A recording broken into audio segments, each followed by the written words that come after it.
Hello dear, welcome to the solution hub. My name is Sunil Singh. आज हम लोग start करेंगे एनसीईआरटी का 8th chapter gravitation. Already chapter number 1 to chapter number 7 का videos जो है हमने बनाकर प्लेलिस्ट में डाल दिया है, उसको आप लोग रेफर कर सकते हैं। स्टार्ट करते हैं ग्रेविटेशन। ग्रेविटेशन में आज के लेक्चर में हम लोग 2 पोर्शन देखेंगे। फर्स्ट पोर्शन जो होगा introduction of gravitation and second जो पोर्शन होगा वो होगा हमारा केपलर लॉ। केपलर ने 3 लॉ दिए थे, वो तीनों लॉ को हम लोग डिस्कस करेंगे। स्टार्ट करते हैं सबसे पहले introduction of the gravitation. Introduction में इसमें क्या हुआ, हम लोगों ने ऑब्जर्व किया, हम लोगों ने नहीं, जो फिलोसफर थे स्टार्टिंग में, उन्होंने बहुत सारे फिलोसफर थे, उन्होंने एनालिसिस किया कि यहाँ पे यदि सन है, यहाँ पे अर्थ है, तो सन जो है ईस्ट में स्टार्ट होता है राइज होना, फिर सेंटर पे आता है और फिर वेस्ट में जाकर के जो है सनसेट होता है। तो उन्होंने सोचा कि अर्थ जो है यहाँ पे है और अर्थ के चारों तरफ सन जो है रोटेट करता है। ठीक है, अर्थ के चारों तरफ ईस्ट में स्टार्ट होता है, ईस्ट में सनराइज होता है, मूव होते होते वेस्ट में जाकर के सनसेट हो जाता है। तो उन्होंने ऑब्जर्व किया कि अर्थ जो है उसके चारों तरफ सन जो है रोटेट करता है। ठीक है, उसके बाद उन्होंने सेकेंड एक और ऑब्जर्वेशन किया। उसमें क्या किया कि अब वो जो सन अर्थ के चारों तरफ जो है रोटेट कर रहा था सन, अभी पहले वाली जो हम लोगों ने एनालिसिस, जो फिलोसफर इनिशियल फिलोसफर एनालिसिस किए थे वो, ठीक है, उन्होंने माना था कि ये अर्थ है और यहाँ पे जो है ये सन है। ठीक है, सन ऐसे रोटेट करता है। तो एक और उन्होंने ऑब्जर्वेशन किया कि यदि एक थ्रेड में एक स्टोन को बांध करके रोटेट किया जाए ऐसे, तो क्या होता है कि स्ट्रिंग में जो है एक टेंशन फोर्स लगता है। यदि स्ट्रिंग ब्रेक हो जाती है तो ये स्टोन सर्किल में न मूव होकर के ऐसे जो है इस डायरेक्शन में मूव होता है और बाहर निकल जाता है। मीन सर्कुलर पाथ जो है अपना नहीं कवर कर पाता है। क्लियर? तो इससे उन्होंने ऑब्जर्वेशन ये निकाला कि कहीं ना कहीं जो अर्थ है और सन है, इसके बीच भी एक फोर्स लग रहा है जो इन दोनों को बाउंड किया हुआ है कि ये एक सर्किल में जो है रोटेट करें। तो ये इनिशियल फिलोसफर थे, उनको जो है ऑब्जर्वेशन से ही फाइंड आउट करना था। तो डिफरेंट फिलोसफर आए, उन्होंने डिफरेंट अपनी थ्योरी दी, उसको हम लोग 1 बाय 1 देखते हैं। तो इसमें जो फर्स्ट सेंचुरी में टॉलमी आए, टॉलमी ने क्या किया कि उन्होंने बताया कि सन जो है सेंटर, अर्थ जो है सेंटर पे रहता है यहाँ पे, और जो सन है वो अर्थ के चारों ओर सर्कुलर पाथ में, सर्कुलर ऑर्बिट में रोटेट करता रहता है। इसलिए इनको जो थ्योरी को बोले geocentric theory. It means geo means earth और centric means centre. It means earth जो है सेंटर पे रहती है। ये फर्स्ट सेंचुरी में इन्होंने दिया था, ये जो है टॉलमी है। ठीक है, उन्होंने फर्स्ट सेंचुरी में ये कॉन्सेप्ट दिया था। लोग इस पर फिर विश्वास भी करते थे और तब से जो है ये कॉन्सेप्ट वैसे ही चलता रहा। ठीक है, उसके बाद कुछ टाइम के बाद इंडिया में एक साइंटिस्ट आए, आर्यभट्ट। ये फिलोसफर थे, साइंटिस्ट नहीं थे, ये फिलोसफर थे। इन्होंने क्या किया, इन्होंने ऑब्जर्व किया। ठीक है, और ऑब्जर्व करके बताया कि जो टॉलमी बताए हैं कि जो सन है, अर्थ है, वो सेंटर पर रहती है और सन रोटेट करता है यहाँ पे, लेकिन ऐसा नहीं है। एक्चुअल में क्या है कि सन जो है सेंटर पे है और अर्थ रोटेट करती है। ये जो है आर्यभट्ट ने बताया, 500 AD के अराउंड इन्होंने बताया था। लेकिन उस टाइम क्या था कि कम्युनिकेशन का मीडियम नहीं था, लोग एक दूसरे से कनेक्टेड नहीं थे, इस वजह से एक जो थ्योरी देता था दूसरे को पता नहीं चल पाती थी। ठीक है, तो डिफरेंट फिलोसफर ने अपनी अपनी डिफरेंट थ्योरी दी। तो आर्यभट्ट ने जो ये दिया था कि हेलियोसेंट्रिक थ्योरी दिया। इसमें क्या बोला कि हेलियो मीन्स हाइड्रोजन और हीलियम कंबाइंड होता है सन, तो इसलिए इसको जो है हेलियो बोलते हैं। तो हेलियो सेंटर पे रहेगा और अर्थ जो है रोटेट करती है चारों तरफ, इसलिए उनको हेलियोसेंट्रिक थ्योरी इन्होंने बताया। ठीक है, सेंटर इज सन और other planets rotating about it. Clear? ये जो है आर्यभट्ट ने दिया था और यही हम लोगों के जो पुराने ग्रंथ है, वेद पुराण है, उसमें यही जो है लिखा हुआ था। ठीक है, जो आर्यभट्ट ने बताया था वही पहले से उसमें मेंशन था। ठीक है, इसके बाद नेक्स्ट जो आए साइंटिस्ट इनके बाद, वो आए निकोलस कोपरनिकस। कोपरनिकस ने क्या किया, ये पोलैंड के थे कोपरनिकस ने भी सेम थ्योरी दिया था जो आर्यभट्ट ने दिया था, लेकिन इनके पास कम्युनिकेशन का चैनल उस टाइम नहीं था, तो इनके पास इंफॉर्मेशन नहीं पहुंची थी कि ये थ्योरी ऑलरेडी कोई दे चुका है। तो इन्होंने भी एक नया थ्योरी ही दिया, इनके लिए नया ही था, ये पोलैंड के साइंटिस्ट थे। इन्होंने बताया कि सन जो है सेंटर पे रहेगा और अर्थ रोटेट करती है। यहाँ पे अर्थ रोटेट करती है और सन जो है सेंटर पे होता है। लेकिन ये जो है बहुत कंट्रोवर्शियल था, क्योंकि वहाँ के जो पहले साइंटिस्ट थे जिनको अभी हम लोगों ने देखा, टॉलमी ने जो कॉन्सेप्ट दिया था वही चला आ रहा था, कोई उसको बदलने के लिए ट्राई नहीं कर रहा था। तो इसलिए ये इन्होंने जब नया कॉन्सेप्ट दिया तो कोई एक्सेप्ट ही नहीं कर रहा था, ठीक है। लेकिन फिर भी कुछ दिनों तक चला इनका भी कॉन्सेप्ट। उसके बाद नेक्स्ट जो साइंटिस्ट आए वो है गैलीलियो इटली के थे, और ये जो है डिसाइपल थे कोपरनिकस के, ठीक है। तो डिसाइपल थे, तो जितनी भी इंफॉर्मेशन कोपरनिकस के पास थी लगभग सारी इंफॉर्मेशन गैलीलियो के पास भी थी। पोलैंड और इटली लगभग सेम ही है, तो ये गैलीलियो इटली के थे, ठीक है। तो इन्होंने क्या किया, इन्होंने हेलियोसेंट्रिक थ्योरी को ही आगे प्रोसीड किया और उसी को जो है आगे बढ़ाया, और इन्होंने डिफरेंट जो है एक्सपेरिमेंट किए। एक उनका सबसे बहुत पॉपुलर एक्सपेरिमेंट था इंक्लाइंड प्लेन एक्सपेरिमेंट। उन्होंने क्या किया, एक इंक्लाइंड प्लेन पे बॉल को रखा, तो देखा कि बॉल जो है नीचे आ रही है। इट मीन्स कोई ना कोई एक फोर्स यहाँ पे लग रहा है बॉटम पे, जो इस बॉल को जो है पुल कर रहा है, और जिसकी वजह से बॉल अपने आप जो है यहाँ पे नीचे आ जाती है। तो ये वाला भी एक्सपेरिमेंट किया। फिर एक जो है छत की हाइट से या मीनार की हाइट से बॉल ड्रॉप करके इन्होंने देखा था, वो भी नीचे आ गई। तब इस टाइप से उन्होंने डिफरेंट जो है एक्सपेरिमेंट किया, और इस एक्सपेरिमेंट से उन्होंने कंक्लूजन ये निकाला कि force of attraction due to mass होता है। ये कॉन्सेप्ट उन्होंने नया दिया। इट मीन्स यदि किसी भी बॉडी के पास मास है और दो बॉडी जिनके पास कुछ मास है, तो उनके बीच फोर्स ऑफ अट्रैक्शन लगता है। अब कितना लगता है, क्या लगता है, ये इन्होंने नहीं बताया था, ठीक है। और इसकी वजह से इनको बहुत ज़्यादा पनिशमेंट मिला, क्योंकि ये जो है हेलियोसेंट्रिक थ्योरी का ही सपोर्ट कर रहे थे। तो इस वजह से इनको जो है पनिशमेंट मिल गया, लाइफ टाइम जो है जेल का इनको जो है पनिशमेंट मिला था, ठीक है। तो इसके बाद इनकी जो है मृत्यु हो गई। तो ये कॉन्सेप्ट बस इतना ही दे पाए थे। इसके बाद नेक्स्ट जो साइंटिस्ट आए वो आए ब्राहे। ब्राहे ने क्या किया कि उस टाइम तो क्या था कि टेलीस्कोप और ये सब चीज़ें नहीं थी। तो ब्राहे ने क्या किया कि एक स्थान पे, एक जगह पे अपने रूम में बैठ करके अपने आँखों से, और एक एंगल मेजरमेंट के लिए उन्होंने कोई डिवाइस लिया हुआ था, उससे मेजर करके एक पूरा मैप बनाया कि दिन की रात के इतने बजे कोई प्लैनेट है या कोई स्टार है वो यहाँ दिख रहा है, कुछ टाइम बाद यहाँ दिख रहा है, कुछ टाइम बाद यहाँ। इस तरह से बहुत ह्यूज डेटा बनाया, बहुत ज़्यादा डेटा कलेक्ट किया, और कलेक्ट तो कर लिए डेटा, लेकिन उसकी एनालिसिस करने के लिए इनको टाइम नहीं मिला। वो जो है अप्रॉक्सीमेटली बहुत जल्दी ही इनकी डेथ हो गई। तो इनके पास डेटा तो था, लेकिन इन्होंने एनालिसिस नहीं कर पाए। तो अगेन जो है कोपरनिकस के जैसे डिसाइपल थे गैलीलियो, वैसे ही इनके ब्राहे के भी एक डिसाइपल आए केपलर, और केपलर ने क्या किया है, उसकी एनालिसिस की। जितना भी डेटा ब्राहे बनाए थे उसकी एनालिसिस किए, ठीक है। ये भी जो है डिसाइपल थे ब्राहे के, ठीक है। तो इन्होंने क्या किया, जितने भी डेटा था ब्राहे के पास, वो डेटा इनको मिल गया, उसकी एनालिसिस की, और एनालिसिस करके मैथमेटिकल फॉर्म एक्सप्लेन करके एक 3 नियम इन्होंने बनाया, ठीक है। और वो बहुत पॉपुलर नियम हुआ, और सब लोग जो है उसको एक्सेप्ट करना स्टार्ट कर दिए। तो यहाँ से क्या हुआ, जितना भी हम आजकल सैटेलाइट और ये सब चीज़ें छोड़ डिफरेंट सैटेलाइट हम लोग आजकल प्रक्षेपण कर रहे हैं, डिफरेंट कक्षा में छोड़ रहे हैं, तो उसके लिए कहीं ना कहीं जो है ब्राहे का ही हम लोगों का जो है जो डेटा था वही काम आता है।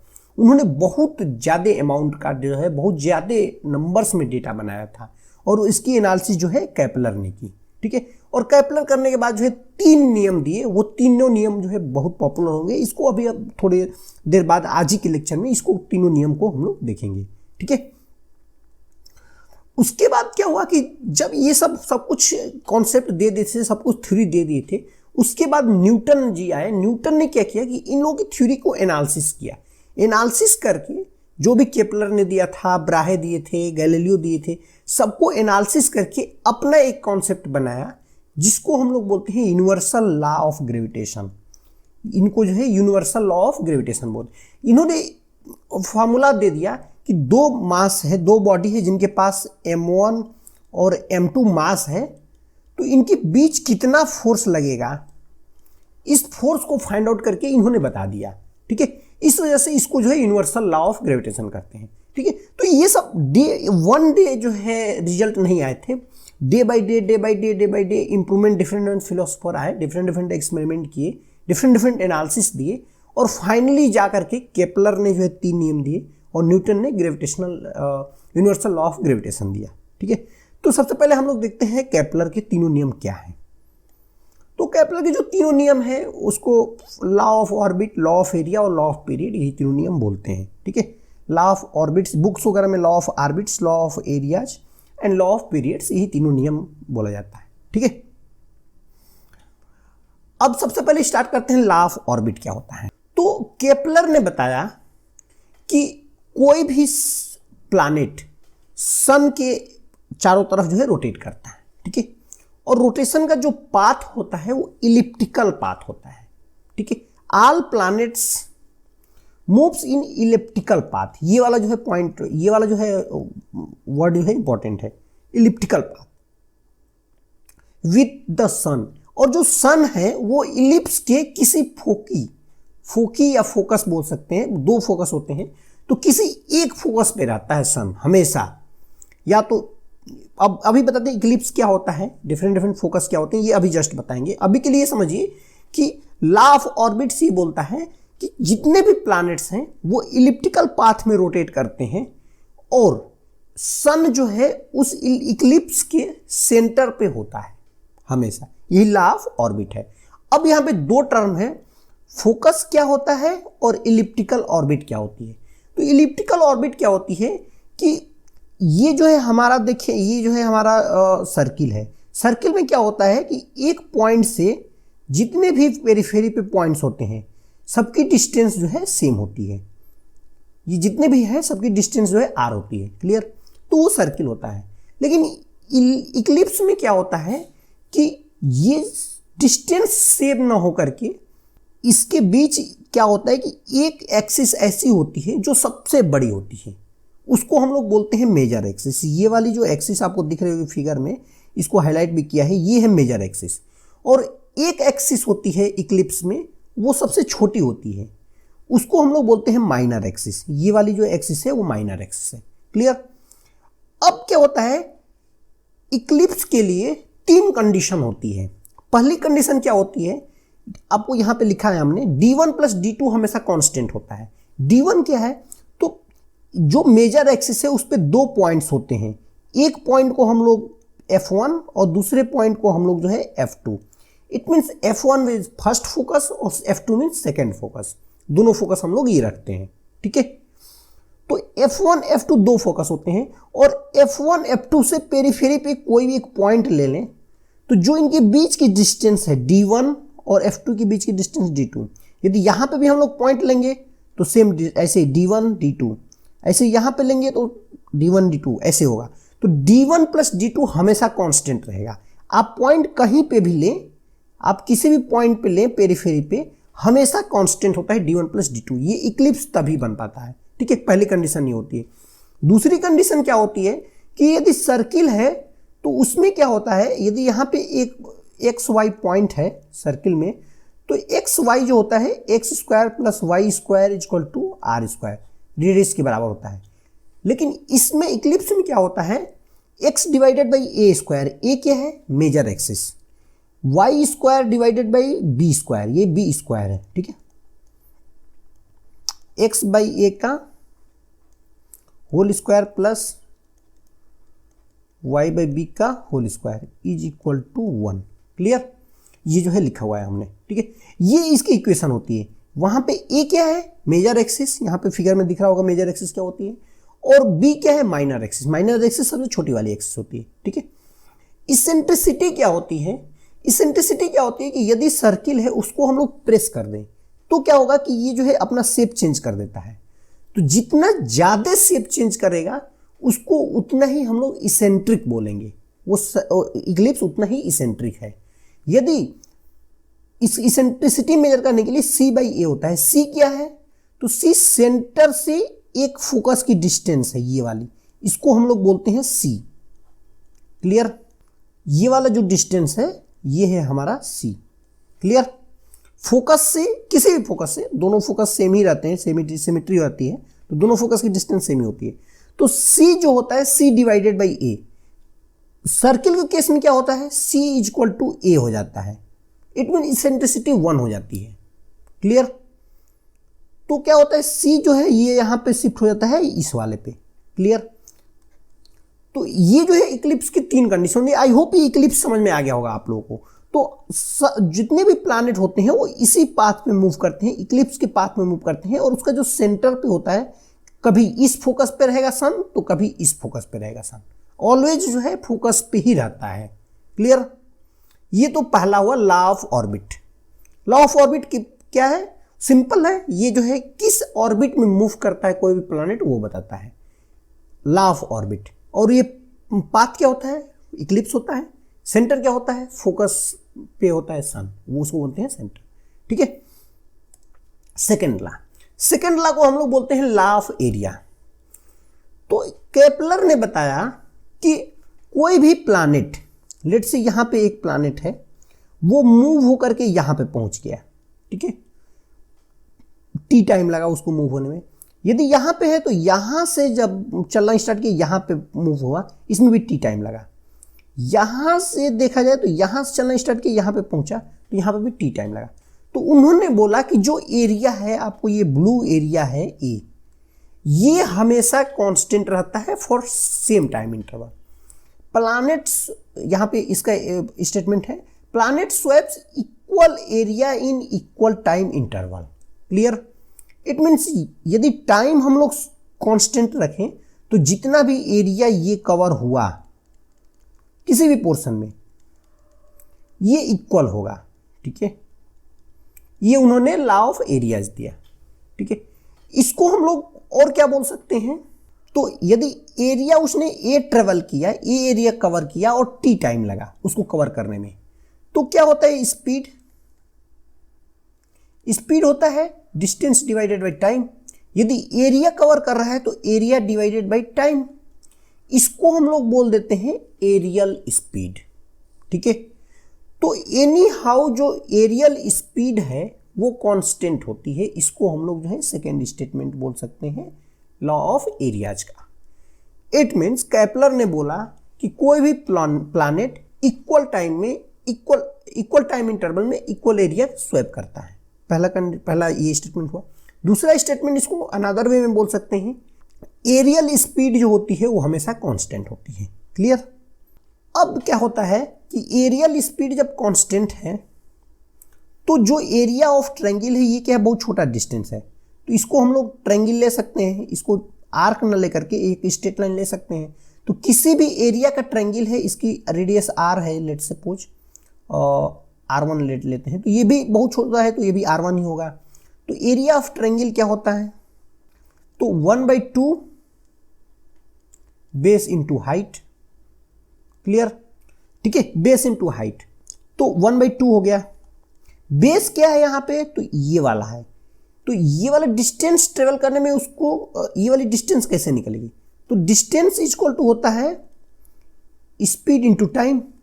स्पीड लेट सपोज यदि यहां पे इसकी स्पीड ऐसे v है तो लगभग सेम स्पीड यहां पे भी होगी, तो v इंटू टाइम कितना लग रहा है? तो t। ये हो गया हमारा बेस। और हाइट कितना है? वो है हमारा R1। क्लियर? इस पॉइंट के एनालिसिस कर लेते हैं, तो स्पीड v1 ले लेते हैं, लेट से यहां पे स्पीड होगी v2 और यहां के केस में स्पीड होगी v3। क्लियर? तो इसको हम लोग बोल सकते हैं v1। इस वाले की एनालिसिस करते हैं। और केपलर ने बताया है कि एरिया हर एक का सेम होगा। इट मीन्स एरिया, दिस वाला area equal to this area equal to this area. Clear? So 1/2 v1t into R1। इस वाले एरिया की बात करें तो ये R2 लेट से हम सपोज कर लेते हैं, T टाइम लग रहा है, तो 1/2 v2t इंटू R2। क्लियर? यहां से 1/2 T कैंसिल हो जाएगा। v1 R1 equal to v2 R2। It means जो वेलोसिटी है इनवर्सली प्रोपोर्शनल टू रेडियस होती है। क्लियर? इट मीन्स जब प्लैनेट दूर रहता है तो उसकी स्पीड ज्यादा होती है, उसकी स्पीड कम होती है। जब प्लैनेट नजदीक रहता है सन की तो उसकी स्पीड ज्यादा होती है। क्लियर? ये जो है कंक्लूजन निकला हम लोगों का लॉ ऑफ एरिया से। ठीक है, एक और कंक्लूजन यहां से हम लोग निकाल सकते हैं। लेट से मास से मल्टीप्लाई कर दें तो mv1 r1 equal to mv2 r2। m into v1 क्या हो जाएगा? Momentum p1 r1 equal to p2 r2। Clear? अब p1 into r1 linear momentum का मोमेंट ले लिए हैं तो वो हमारा होता है angular momentum. It means L1 equal to L2। L1 equal to L2 है, इसको हम लोग बोलते हैं कि law of conservation of momentum. It means law of conservation of angular momentum. Angular momentum ही कंजर्व रहता है, तो यही हमने स्टेटमेंट लिखा है। Also law of conservation of angular momentum. So law of area को 3 लॉ हम लोग करते हैं। पहला, इक्वल टाइम में इक्वल एरिया स्वैप करता है। सेकेंड, एरियल जो यहां पे दिखा देते हैं, एरियल स्पीड है वो कांस्टेंट होती है। यहां पे ये वाला स्टेटमेंट है। पहला, इक्वल टाइम इंटरवल में equal area, areal speed constant. और जो थर्ड वाला है वो बोल रहा है कि law of conservation of angular momentum. ठीक है, तो लॉ ऑफ एरिया को हम लोग 3 तरीके से समझ सकते हैं। क्लियर? आई होप ये क्लियर हो गया होगा। अब हम लोग थर्ड लॉ देखते हैं, थर्ड लॉ क्या होता है।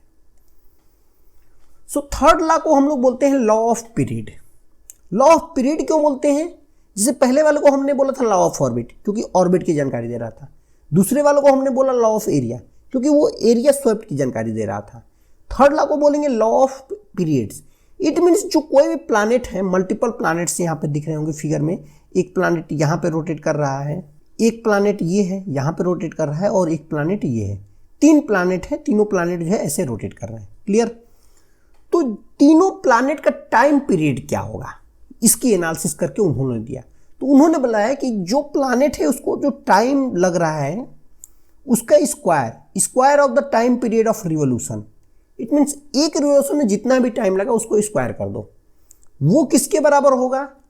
वो क्या होगा कि जो इक्लिप्स बन रहा है उसकी जो मेजर एक्सिस है, ये वाली मेजर एक्सिस है, उसकी क्यूब के बराबर प्रोपोर्शनल होता है। ये उन्होंने बताया। क्लियर? उन्होंने बताया कि जो टाइम पीरियड है उसका स्क्वायर जो होगा वो directly proportional to a cube. वहां पे ए क्या है? वो मेजर एक्सिस है,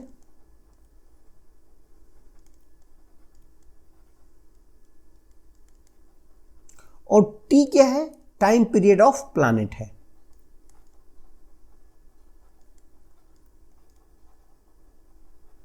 तो ये एक ही प्लैनेट के टाइम पीरियड की बात नहीं करता, यहां पे मल्टीपल प्लैनेट हैं, तो जिसका मेजर एक्सिस जितना ही बड़ा रहेगा उसका टाइम पीरियड उतना ही बड़ा रहेगा। यहां से तो ऐसे ही समझ में आ रहा है, T square directly proportional to a cube. Clear? यहां से क्या हुआ कि लेट से पहला वाला प्लैनेट है, इसको हम लोग लेते हैं टाइम पीरियड T1, दूसरे वाले का टाइम पीरियड T2 ले लेते हैं। वो किसके बराबर होगा? तो A1 डिवाइडेड बाई A2, और इसका जो ये स्क्वायर होगा वो इसके क्यूब के बराबर होगा। ये हमारा कंक्लूजन हुआ। ठीक है, अब यहां से एक चीज हम लोग को बहुत अच्छे से मिला कि यदि लेट से हमको टाइम पीरियड ऑफ अर्थ पता है और टाइम पीरियड ऑफ मार्स पता करना है, तो इसका स्क्वायर क्या हो जाएगा? तो सन से अर्थ की डिस्टेंस भी पता है और मार्स से अर्थ की डिस्टेंस भी, मार्स से अर्थ की डिस्टेंस हमको पता करना है। टाइम पीरियड भी पता है, क्योंकि हम लोग अर्थ से ही एनालिसिस करके देख सकते हैं कि मार्स आज यहाँ था, कुछ देर बाद, कितनी देर बाद ये जो है अपना पोजीशन शिफ्ट किया, कितना डिग्री एंगल शिफ्ट हुआ, तो वहाँ से हम लोग टाइम पीरियड निकाल सकते हैं। तो हमको ये क्वांटिटी पता है, ये क्वांटिटी पता चल गई, ये क्वांटिटी पता, तो हम लोग ईजिली जो है ये major axis of the Mars पता कर सकते हैं। क्लियर? इस कॉन्सेप्ट से हम लोगों ने क्या देखा कि मेजर एक्सिस जितने भी प्लैनेट्स हैं उनका ऑर्बिट क्या है उसको हम लोग इजीली फाइंड आउट कर लिए। ठीक है, जितने भी साइंटिस्ट से बाद में, उन्होंने तो कॉन्सेप्ट दे करके चले गए, उनकी डेथ हो गई, लेकिन बाद में जो लोग साइंटिस्ट हैं उन्होंने उसको डेटा को क्रॉस चेक किया, तो उन्होंने पाया कि जो ए है हर एक प्लैनेट के लिए और टी मेजरमेंट से डिफरेंट तरीके से निकालें और उसका जो रेशियो लिए t² divided by A Q, उसको कोसेंट बोलते हैं, उसको निकाला। तो इसमें देख रहे होंगे 2.95, 3.0, 2.96, 2.98, बहुत ही कम डिफरेंस है, अप्रोक्सीमेटली 3 के बराबर है कोफिशिएंट, ठीक है, कोसेंट। तो इससे ये पता चलता है कि जो केपलर ने देख करके बता दिया था, जितने भी डेटा केपलर ने जो डेटा एनालिसिस करके कॉन्सेप्ट दे दिया था, उसको इन्होंने डेटा के थ्रू मॉडर्न साइंटिस्ट जो है वेरीफाई किए, तब भी वही सेम कॉन्सेप्ट आया, सब कुछ सेम था, ठीक है। तो आई होप ये तीनों नियम क्लियर हो गए केपलर के। ये तीनों नियम बहुत ही इंपॉर्टेंट है, एग्जाम में कई बार पूछे जा चुके हैं, तो इसको बहुत ही ईजी है, थोड़ा सा समझना होगा। Law of orbit, orbit elliptical होता है। Law of area, area swept in equal time equal होता है। Law of periods, T square directly proportional to a cube होता है। टी स्क्वायर और ए क्यू डिफरेंट प्लैनेट के लिए टाइम पीरियड और मेजर एक्सिस है। क्लियर? सो आई होप ये क्लियर हो गया होगा। आज के लिए इतना ही, नेक्स्ट लेक्चर्स में हम लोग नेक्स्ट टॉपिक्स देखेंगे। तब तक के लिए thanks dear, thanks for watching videos. Please like, subscribe and comment.